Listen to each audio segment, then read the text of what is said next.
জয় মা শ্যাম সুন্দরী। আচ্ছা, তোমরাই বলো, এরকম কোথায় লেখা আছে প্রত্যেকবারই আমাদের জীবন একই ধারায় চলবে বা আমাদের কাজ একই হবে? আমার হাতের কাজ তো সব সময় একই হতে পারে না, না? কোনো সময় ভালো হবে তো কোনো সময় খারাপ হবে। তার মানে এটা কখনোই না যে আমি ভালোটাই দেখিয়ে বেড়াবো আর খারাপটা লুকিয়ে রাখবো। আমার এই ছবিটা ভালো হয়নি, আঁকাটা একদম বাজে হয়েছে, ঠিক আছে, খারাপ হয়েছে, আমি তবুও করছি, তবুও দেখাচ্ছি।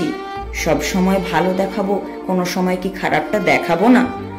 আর ছবিটা কি অনেকটাই খারাপ হয়েছে? তোমরাই বলবে।